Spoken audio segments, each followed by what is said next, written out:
Are organic foods safer or healthier than conventional alternatives?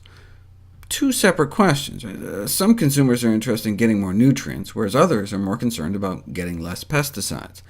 Let's do nutritious first.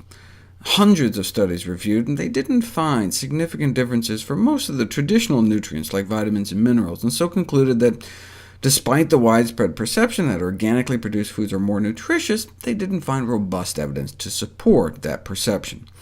They did, however, find higher levels of phenolic phytonutrients. These so-called secondary metabolites of plants are thought to be behind many of the benefits ascribed to eating fruits and vegetables, and organic fruits and vegetables have between 19 and 69% more of a variety of these antioxidant compounds. The theory was that these phytonutrients are created by the plant for its own protection. For example, broccoli releases the bitter compound sulforaphane when the plant is chewed to ward off those who would eat it. Bugs take a bite and be like, ew, this tastes like broccoli.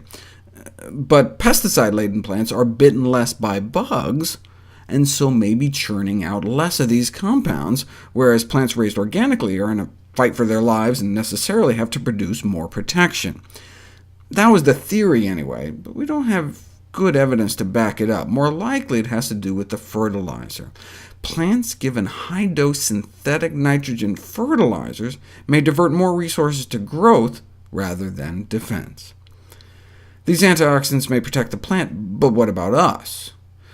More antioxidant phytonutrients in organic vegetables, and so yes, more antioxidant activity, but also more anti-mutagenic activity. They exposed bacteria to a variety of mutagenic chemicals like benzopyrene, the polycyclic aromatic hydrocarbon found in barbecued meat, or IQ, the heterocyclic amine found in grilled, broiled, fried meats, as well as cigarette smoke. And there were fewer DNA mutations in the Petri dishes where they added organic vegetables, compared to the Petri dishes where they added conventional vegetables. Preventing DNA damage in bacteria is one thing, but what about effects on actual human cells? For example, yes, organic strawberries may taste sweeter and better, and have higher antioxidant activity and more phenolic phytonutrients, but let's stack them up head-to-head against human cancer cells.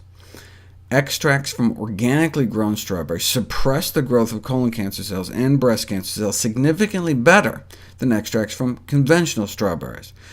Now, this was dripping strawberries directly onto cancer cells and growing in a lab, but as we saw, there are real-life circumstances in which strawberries come in direct contact with cancerous and precancerous lesions, reversing the progression of esophageal cancer, and so presumably organic strawberries would work even better, but they weren't tested.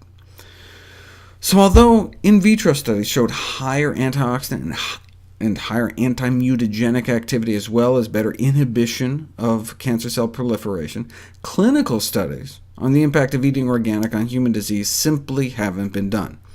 And based on antioxidant phytonutrient levels, organic produce may be considered 20 to 40% healthier, the equivalent of adding 1 or 2 servings worth to a 5-a-day regimen, but organic produce may be 40% more expensive. So for the same money, you could just buy the extra servings worth of conventional produce. So from a purely nutrients per dollar standpoint, it's not clear that organic foods are any better.